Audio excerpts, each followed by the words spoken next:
In terms of the surrounding community, you've spoken about the East of Hudson Fund, and the money's now available to remediate some of the runoff and stormwater. This is the only beach proposal that I've ever heard of where the words stormwater runoff, fertilizer runoff, and septic seepage have been used, and also have been used by the UOA, So this really is an issue. And when people wax poetically about what the lake used to be and what it could be, I just want to reference a newspaper article from 1974. And this was, again, talking about the water issues in a different context, because it was the whole issue about using Lake Shenorock as drinking water.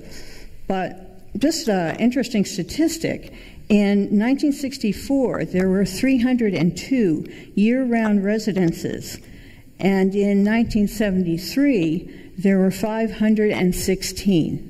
So, when you're talking about when this was set up and when this was used, you're talking about a much smaller community, a community that was half the size of what it is now. So when we talk about a beach, we have to remember that this is now in a different environmental context.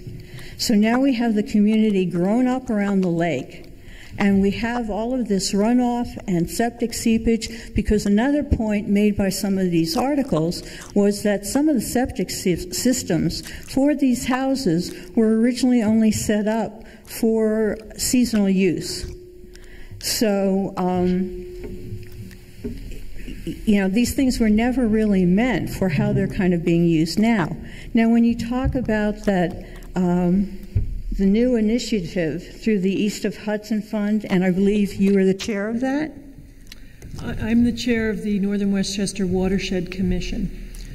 Okay, and what that's going to do is allocating monies, which are already there. It's not, nobody's going to have to pay anything more for it, and they're going to take that to the bank. They're going to be refitting storm drains, correct? I'll try to give you the short version of this, but there are what are called heightened MS4 regulations. They're stormwater regulations, heightened regulations for the removal of phosphorus, because the New York City reservoirs are impaired bodies with regard to phosphorus.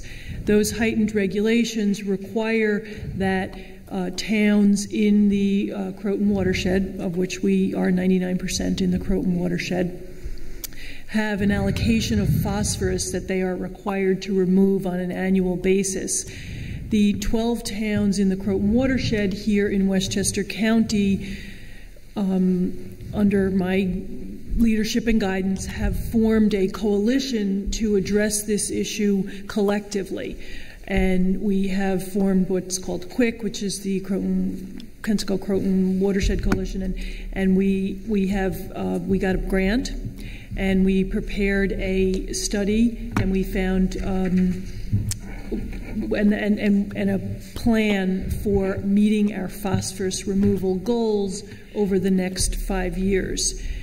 We are now seeking the use of East of Hudson funds, which is a fund back in 1997. These towns and the counties signed an agreement with the state and the DEP.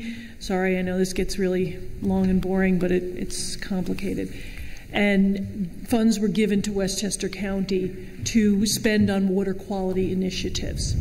And those funds, we are looking to access those funds for a series of retrofit projects, which I think is where you were trying to go with this, right. In order to meet our compliance, our permit compliance requirements with the New York State DEC. Does that explain it, kind of? And then also, as part of that, what is also going to be created is a septic system database. Yes, the heightened requirements also require that towns have make sure that people have their septic system inspected and cleaned essentially once every 5 years. Mm-hmm. And so the county, who has always really, the county health department has always done the septic work, they are creating a database which is, the goal is that each town's going to have to adopt a law that says you got to clean your septic out once every 5 years, and if people don't clean their septic out once every 5 years, they'll be contacted by the town, and ultimately they could get a violation for not doing that. This was a mailer that recently came out through the Croton Watershed Clean Water Coalition, and they were explaining that part of it, and they said localities will pass a local law requiring all septic properties to pump every 5 years. The pumpers will perform a brief inspection while pumping and report findings to the Westchester County Department of Health. Any issues will immediately be followed up by trained health department inspectors. So in other words, there is this initiative. It's this is going to take a while to implement. It's going to take a while to find out that Mr. Smith hasn't pumped out his septic tank in 5 years and he may have a problem with it.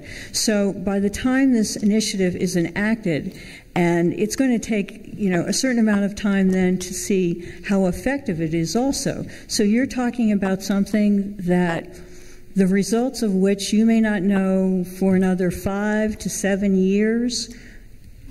Essentially? Well, I believe that the law requires that by, I think it's April or May of 2011, and I'll find out for sure, maybe May, the town has to adopt a law. Mm-hmm. And a draft kind of sample legislation has been developed in connection with the DEP, and the county has helped with that initiative also. And the town, Somers, like every other town, will have to adopt this law by May of 2011, and then within the next 5-year period, everybody will have had to have pumped out. So there'll be an education process associated with it. A lot of people, already pump out, but there'll be an education process letting people know that this law is in place, so that hopefully at the end of that 5-year process, what the towns don't want, what we've all talked about, and what we don't want is to get to the end of that 5 years and then have to send out letters to 90% of the town because they haven't pumped. We want people to kind of be educated about the process as we go along, so that at the end of the day, when the 5 years is up, there'll be a small percentage of people that haven't complied, and that a notice will have to be sent to, telling them that you've got to pump your septic and have it inspected.